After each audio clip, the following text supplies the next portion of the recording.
Kalau dia justru menonjolkan sholat sunnah, puasa sunnah, ya terus dengan kekayaannya apa tanggung jawabmu? Anda salah kamar. Artinya yang ditonjolkan loh ya, kalau orang miskin menonjolkan puasa sunnah, sholat sunnah, ya wajar. Tapi kalau orang kaya, ya dengan kekayaanmu tonjolkan itu. Sampai Allah melihat nikmat yang diberikannya kepadamu, kekayaan itu, kau taruh di mana? Itu Zubaidah kelihatan sampai 1000 tahun lebih, bahkan manfaatnya masih ada. Bekasnya, artefaknya masih ada sampai hari ini.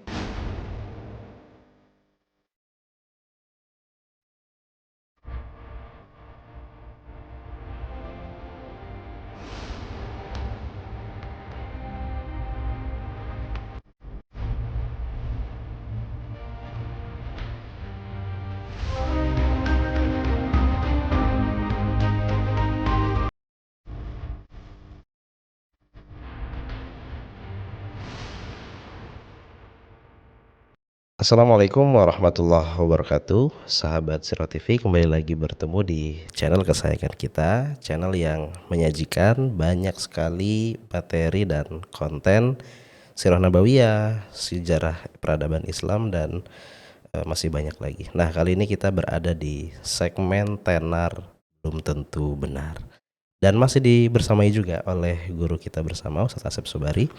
Kita sapa terlebih dahulu. Assalamualaikum Ustaz. Assalamualaikum warahmatullahi wabarakatuh. Ustaz Ridho, apa kabar? Alhamdulillah. Seharusnya saya duluan nih yang nyapa gitu Ya nggak apa-apa, kan nanya kabar doang ya. Oke, baik Ustaz. Nah, ini kembali lagi nih Ustaz, kita pengen belajar segmennya, tapi kali ini tenar belum tentu benar.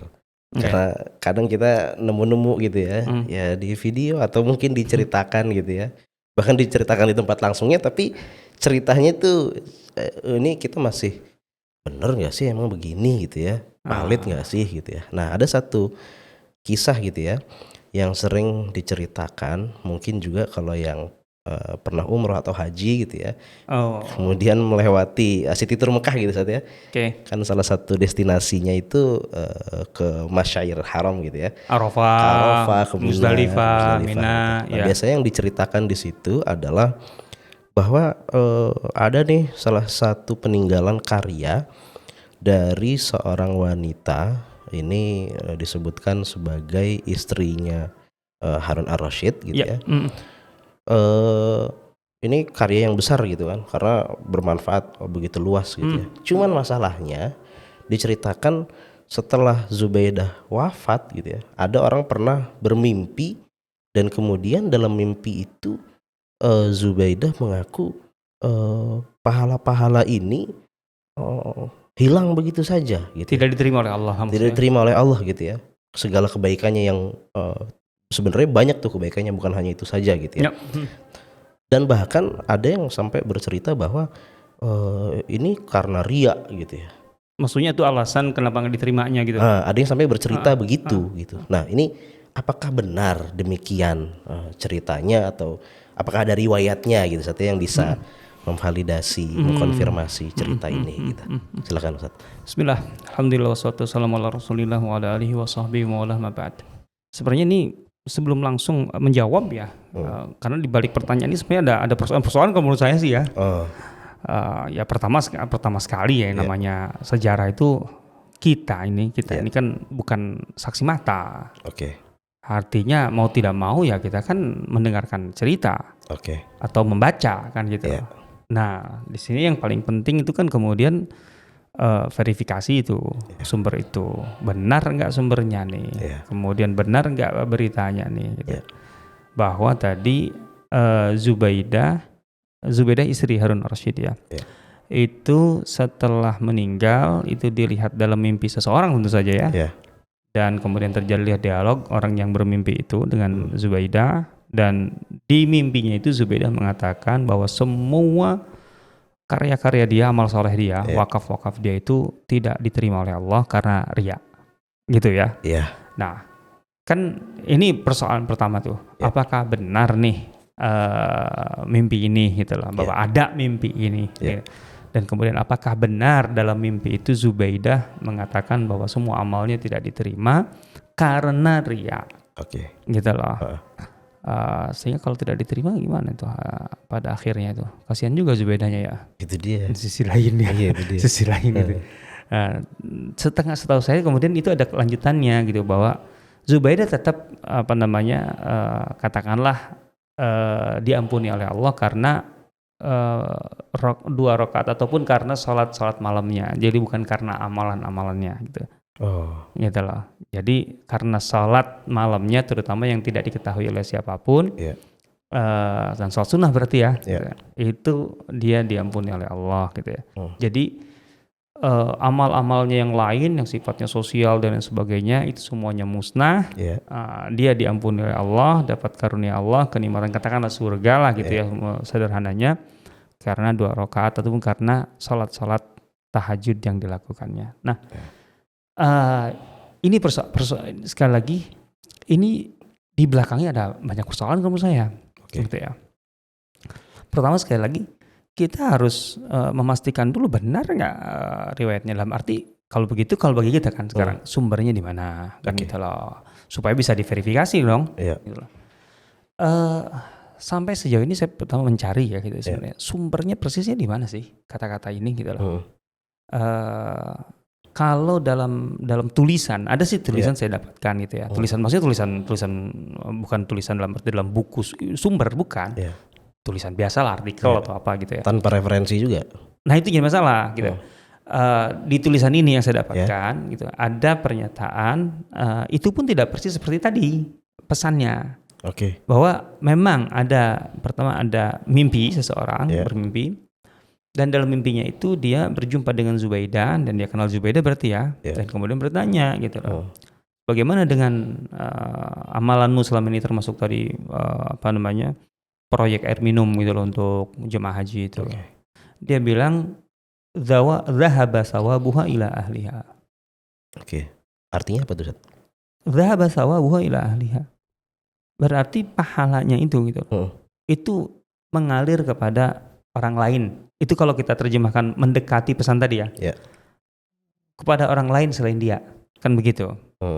Bisa diartikan begitu? Ya bisa aja kan. Dhahaba sawabuha ila ahliha. Maksudnya kan ingin mengatakan aku sih nggak dapat gitu lah. Bisa diartikan begitu. Kalau kita tadi ingin mendekatkan dengan pesan yang tadi itu, bahwa tidak diterima oleh Allah kan gitu kan. Sementara dia diampuninya karena sholat tahajud kan gitu kan. Nah, cuman kan juga dalam bahasa Arab ya ketika dhahaba sawabuha ila ahliha kan ahluha di sini kan artinya ahlul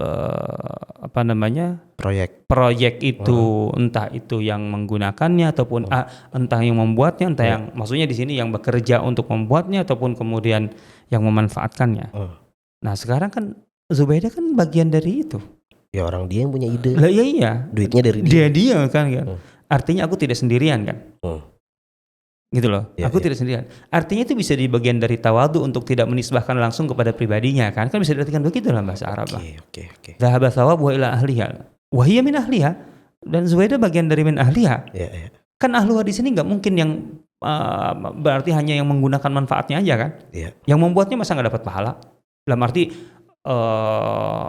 entah itu arsiteknya, kalau itu bangunan ya memang ada bangunan ya, ada fisiknya ya. Ain Zubaidah itu ada fisiknya. Kemudian itu kuli-kulinya gitu loh kan. Wah, masa nggak dapat juga pahalanya kan, gitu loh. Walaupun dibayar sekalipun kan pahala mah tetap nggak ngaruh gitu loh. Nggak dapat dia pahalanya.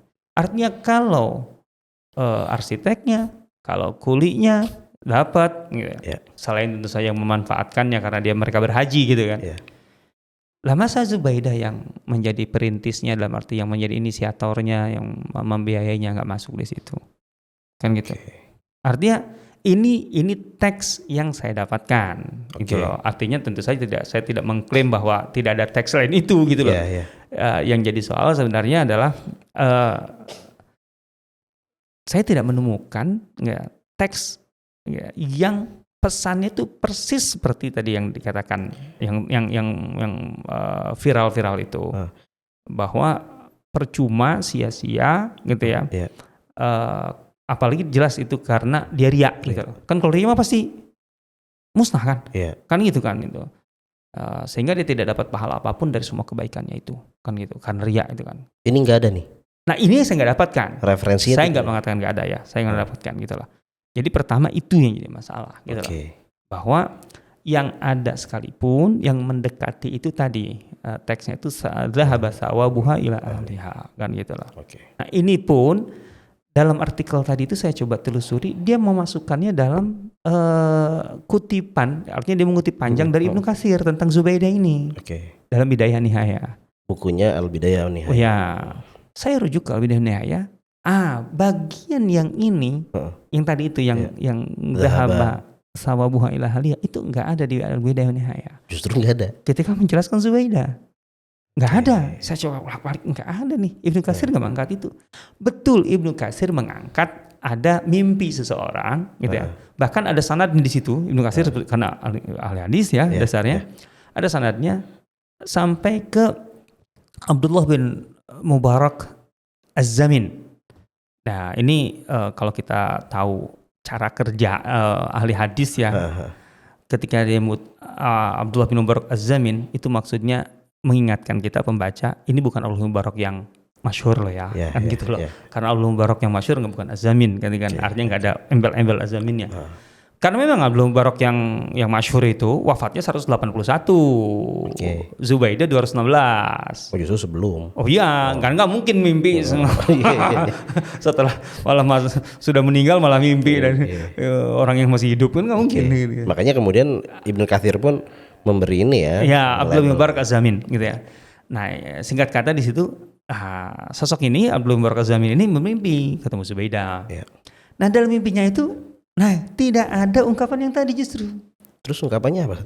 Nah, jadi terjadi dialog tuh antara si yang bermimpi dengan Zubaidah. Jadi mimpinya ini ada. Mimpinya ada. Dialognya ada. Ya, mimpi. Mimpi dan dialognya ada. Jadi sebenarnya mimpinya ada, dialognya ada. Nah, tapi isi dialognya nih berbeda. Jadi yang di Ibnu Katsir. Apa itu? Si Abdullah bin Mubarak Az-Zamin itu bertanya, apa yang kau dapatkan dari Tuhanmu dengan segala kebaikanmu? Jawabannya itu justru yang menarik. Ghafaroli fi awwali mi'walin duriba fi tariqi Makkah. Artinya? Allah mengampuniku. Melalui gitu. Atau sejak tepatnya. Sejak ayunan pertama palu atau martil dalam proyek pembuatan jalan ataupun fasilitas ke Makkah.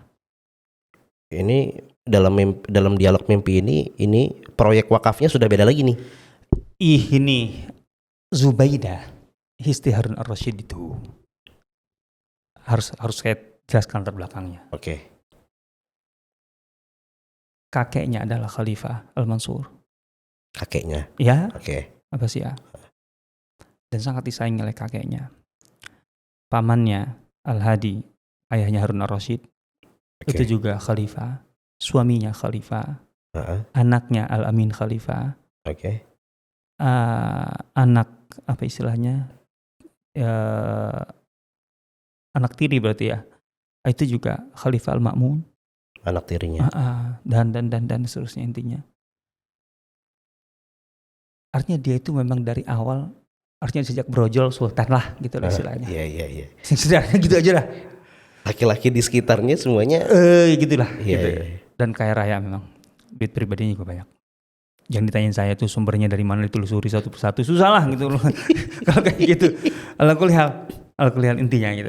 Ya kita kan karena enggak tahu kecuali memang secara normal memang kaya dasarnya gitu.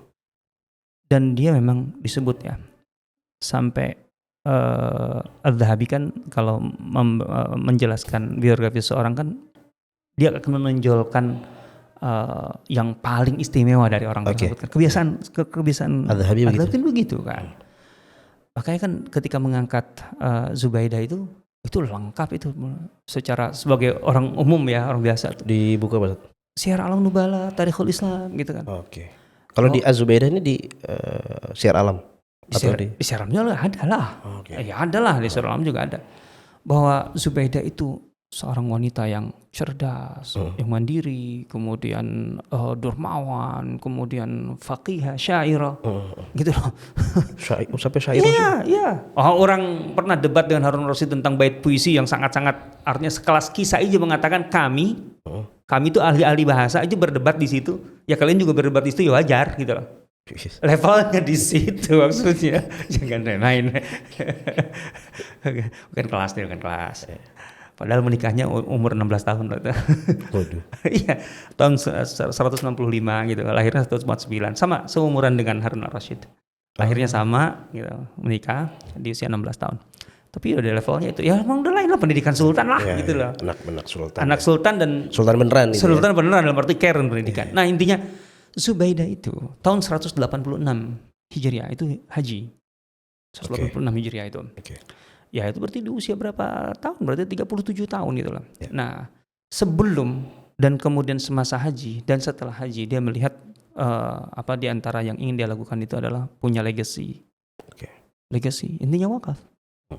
Makanya ada 2 proyek besar yang disebut dengan Darb Zubaidah dan Ain Zubaidah. Darb Zubaidah, Ain Zubaidah. Kalau Darb Zubaidah itu proyek sebenarnya proyek jalan dan rest area dari Baghdad sampai ke Mekah. Berapa kilo ya? Hitung aja Baghdad ke Mekah. Gitu loh. Nggak kebayang ya kalau hari ini kan pakai pesawat itu. Iya. Ya saya nggak tahu lah itu. Harus dicek melalui perhentian pada masa itu. Nggak bisa juga ditarik lurus kan. Nembus gunung kan nggak bisa. Gitu. Bisa kalau zaman sekarang. Oh ya, itu Darb Zubaidah. Jadi di sepanjang jalan dia ingin memudahkan dari ibu kota Baghdad waktu itu perjalanan ke Mekah. Jadi orang tuh jalannya artinya dilebarin, dimulusin dan seterusnya. Kemudian rest areanya gitu. Nggak cuma sekedar ini ya, nggak cuma sekedar jalan aja tapi ada rest areanya. Iya jelas dong rest areanya, kemudian dengan fasilitasnya sekaligus. Artinya bakery-nya, airnya dan seterusnya. Itu satu. Yang kedua tentu saja di Tanah Suci Mekah.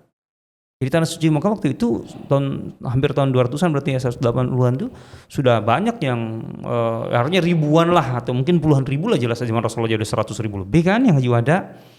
Ya gitu. Sementara persediaan Zam-Zam itu kan belum seperti sekarang. Zubaidah itu termasuk yang menggali lebih dalam Zam-Zam supaya airnya lebih banyak. Tapi tetap gak cukup.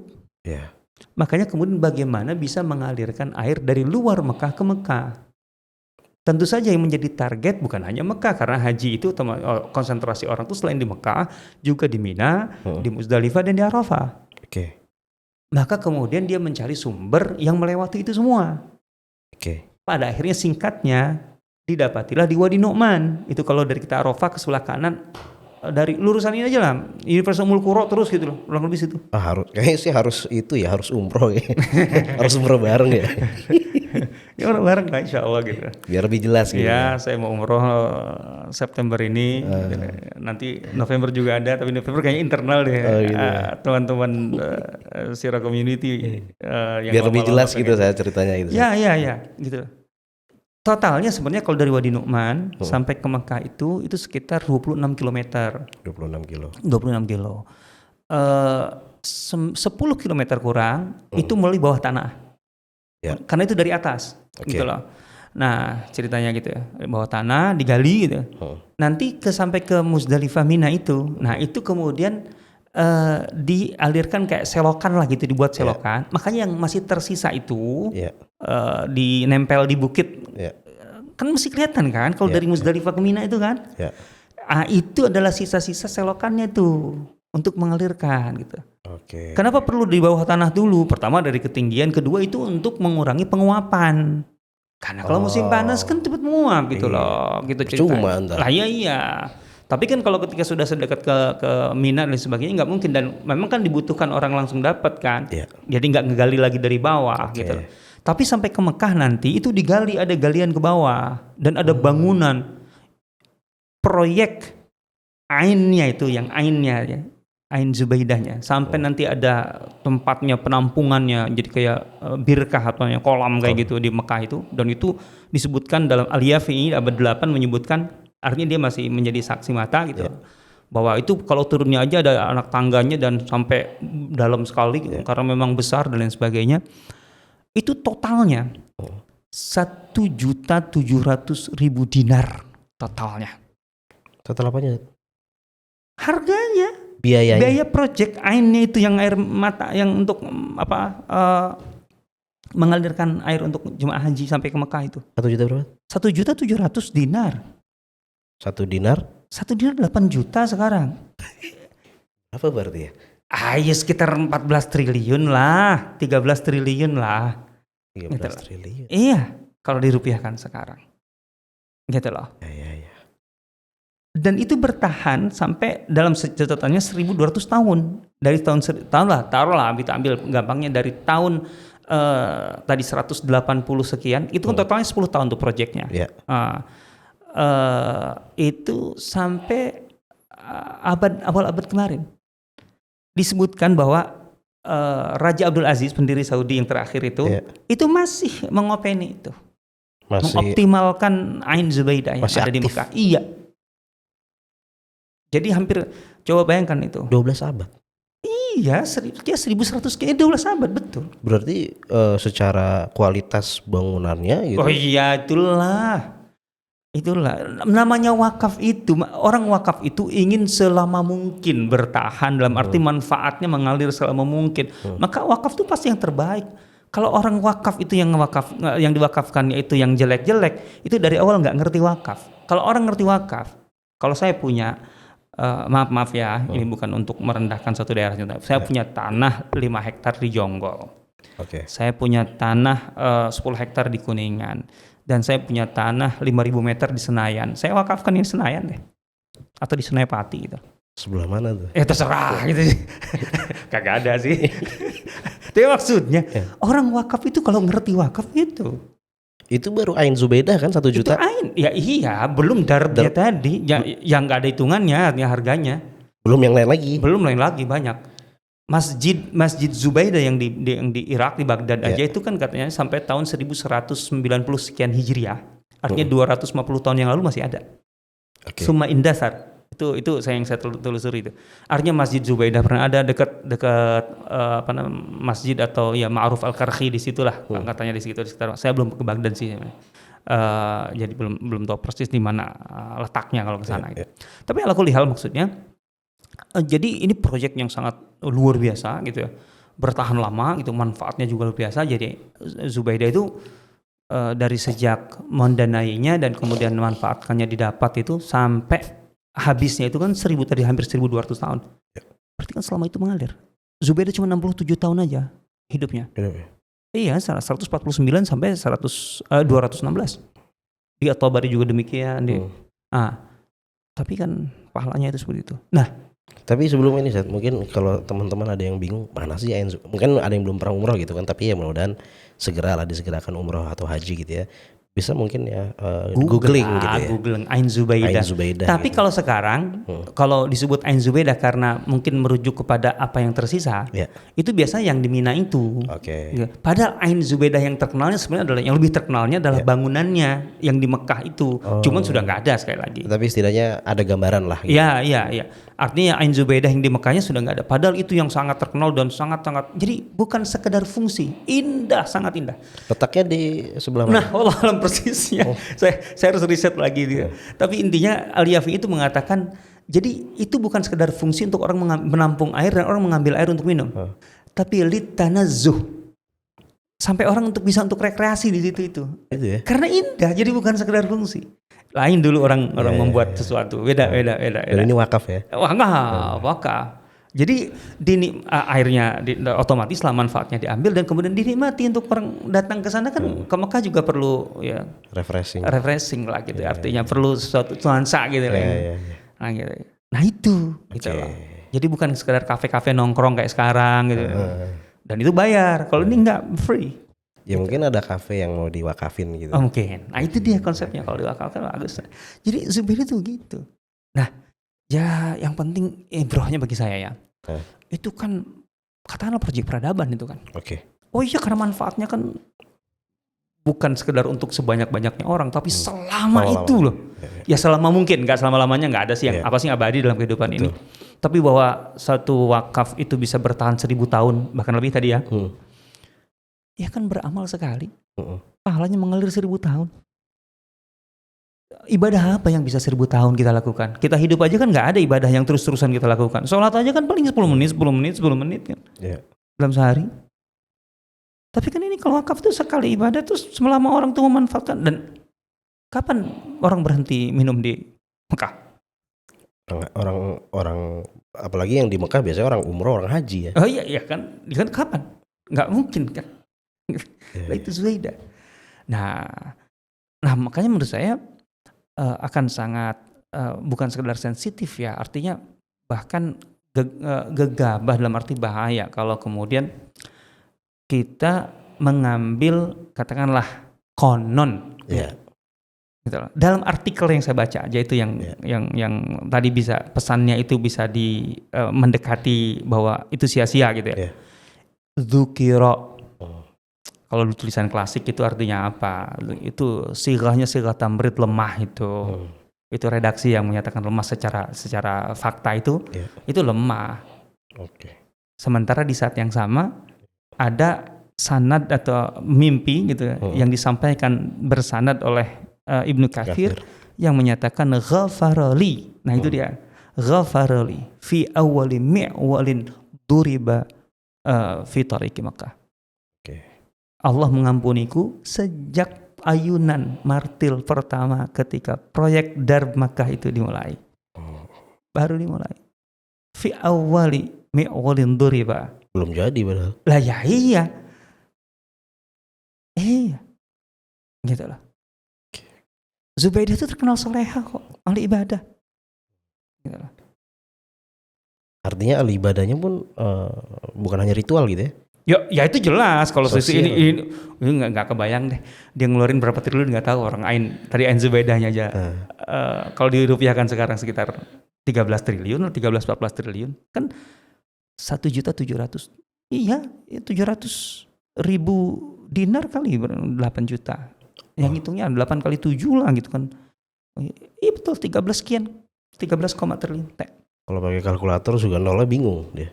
Iya kalkulator yang gede lah kalau gitu. Belum tadi Darb dan itu semua masih terkait dengan fasilitas publik dari Baghdad ke Mekah yang mungkin 1.500 kilo nyampe kali ya. 1.500 kilo tuh. Artinya dari sini jalan tol dari Jakarta ke Banyuwangi bukan ke Bali lah. Sampai Bali ya. Banyuwangi 900 itu. Nah itu dengan rest areanya gratis semua. Oh jadi rest areanya bukan sekedar dibangun? Ya enggak dong, difasilitasi sama dia. Terus ngambil tenan-tenan yang mau masuk gitu ya? Oh ya kalau sekarang gitulah kayak ada tenan gitu. Zaman itu ya wallah alam mungkin bisa sederhana lah pasti. Tapi maksudnya ya dia membangun digratiskan juga gitu. Iya, nggak ada konsep dikomersilkan zaman itu. Di mana dikomersilkan? Orang bangun gitu untuk komersil tuh nggak ada. Nggak ada zaman itu. Itu amal khairi, jelas itu charity. Itu dilakukan ketika dia menjabat sebagai katakan ibu negara gitu. Iya. Modelnya begitu ya? Iya. Bukan nambah hutang buat rakyat gitu ya? Iya, udah mulai dah. Enggak maksudnya buat menjadi inspirasi gitu Ustaz. Ya karena mereka ingin ada legasi. Oke. Artinya aku sebagai istilahnya kan secara duniawi kan sudah apa sih? Lah istri Harun ar-Rasyid. Harun ar-Rasyid itu ngasih hadiah ke orang aja. Ibarat kata kalau ada yang wah ini anak ini talentanya bagus nih, dikasih hadiah tuh kan nggak pernah kurang dari 1.000 dinar kan. Sering ngasih 8 miliar kan. 1.000 dinar? Iya bukan sepeda. 1.000 dinar. Itu terkenal Syauqi Abu Khalil menulis dalam bukunya Harun ar-Rasyid gitu. Awalnya kurang dari situ. Tapi kemudian ada penasihatnya bilang nggak pantas untuk makom kamu tuh nggak pantas. Masa Harun ar-Rasyid ngasih hadiah cuman sekian ratus dinar. Tapi ada yang lucu Ustaz. Kemarin ketemu short di YouTube gitu ya. Ada seorang atlet Indonesia Ustaz. Dapat medali emas di SEA Games 91. Dapat itu Ustaz, dapat tunjangan 100.000 per bulan. 91 mungkin gede 100.000. Nah masalahnya 100.000 sampai sekarang 100.000. Orangnya sampai bilang saya emang nggak kerasa itu duit ada apa enggak, masuk apa enggak gitu. Beda kelas gitu ya. Susah lah kalau kayak gitu. Speechless gitu ya. Allah Ustaz. Ya. Ya itu kembali ke visi seseorang, termasuk tadi apa artikah keberadaan saya? Buat apa Allah berikan kelebihan kepada saya? Kedudukan, jabatan, kekuasaan, kekayaan. Kalau kemudian itu tidak menjadi legacy yang menghubungkan saya dengan Allah, maka itu jadinya. Itu mungkin dia memiliki mindset, memiliki visi bahwa sebagai manusia dan punya kekuasaan, punya pengaruh, punya kekayaan, saya harus bertanggung jawab gitu. Oh ya, pasti itu sih, jelas itu. Kan itu biasanya bagian dari kesyukuran kan. Kesyukuran itu kan tahapan akhirnya adalah bagaimana menggunakan kenikmatan itu sesuai dengan pedoman atau arahan Allah dan untuk mendapatkan keridhaan Allah. Jadi bukan lagi ke masalah pribadi, aku dapat apa, kemudian enggak, udah lepas itu, lewat itu nggak bersyukur kalau gitu. Bukan hanya sekedar sholat saja gitu. Oh enggak lah, ngapa? Kalau sholat mah istilahnya ya sederhana. Kalau sholat mah itu ibadah orang miskin. Bukan berarti orang kaya nggak perlu sholat. Maksudnya kalau orang kaya gitu ya, ya selain sholat, ini sholat nafilah ya, bukan sholat fardu. Kalau wajib semuanya. Maksudnya kalau dia justru menonjolkan sholat fardu, sholat sunnah, puasa sunnah, ya terus dengan kekayaannya apa tanggung jawabmu? Anda salah kamar, gitu loh. Artinya yang ditonjolkan loh ya. Artinya kalau orang miskin menonjolkan puasa sunnah, sholat sunnah, ya wajar. Tapi kalau orang kaya, ya dengan kekayaanmu tonjolkan itu. Sampai Allah melihat gitu loh. Nikmat yang diberikannya kepadamu, gitu ya, kekayaan itu, kau taruh di mana? Itu Zubaidah kelihatan sampai 1000 tahun lebih, bahkan manfaatnya masih ada. Bekasnya, artefaknya masih ada sampai hari ini. Makanya umroh bareng. Itu dia. Bareng siapa dulu? Aduh, Ustaz. Tapi jadi kembali lagi itu Ustaz ya. Pertama apa yang viral tentang Zubaidah tadi sampai dikatakan pahalanya hilang, kemudian sampai ada yang menyebutkan karena ria gitu ya. Sejauh ini itu tidak terkonfirmasi. Dalam penelusuran saya ya, saya tidak mengklaim tidak ada dalam arti memang betul-betul tidak, tapi dalam penelusuran tidak ada. Kedua yang jelas ada riwayat yang justru bertolak belakang, itu yang penting. Artinya kalau itu yang ria tadi diterima, terus yang ini yang di Ibnu Katsir yang dengan sanadnya itu ke Abdullah bin Mubarak Az-Zamin dikemanakan? Padahal makna jelas bertolak belakang. Pesannya bertolak belakang. Ghafarali, Allah mengampuni aku fi awwali mi'walin duriba fi tariqi Makkah. Itulah. Sejak ayunan pertama martil itu dalam proyek pembangunan jalan ke Makkah itu dengan segala kelengkapannya. Baik, kawan-kawan sahabat Sirah semua ini mudah-mudahan menjadi inspirasi bagi kita gitu ya. Ya kita berusaha berdoa, mudah-mudahan Allah memberikan kita kekayaan yang melimpah. Amin. Itu boleh kan Ustaz doa begitu Ustaz ya? Allahumma aghnina. Gitu ya Ustaz ya? Allahumma aghnina. Nah gitu kan. Bihalalikan haramik. Dengan tujuan kita bisa berbuat lebih banyak dan lebih hebat lagi. Wa barik lahu fi safqati yadihi. Itu doa Rasulullah SAW. Berkahilah transaksinya. Itu artinya apa? Berarti kan kaya. Ya. Itu dia. Itu doa kita dan jangan cuma sekedar doa gitu, tapi diusahakan juga gitu ya. Amin. Baik, sahabat Sirah TV semua, alhamdulillah kita mendapatkan insight, mendapatkan pelajaran baru, mendapatkan pengetahuan baru dan mendapatkan inspirasi yang lebih menguatkan kita gitu ya untuk bisa beramal, berkarya lebih baik dan lebih hebat lagi. Baik, kita akan bertemu dalam konten-konten yang berikutnya.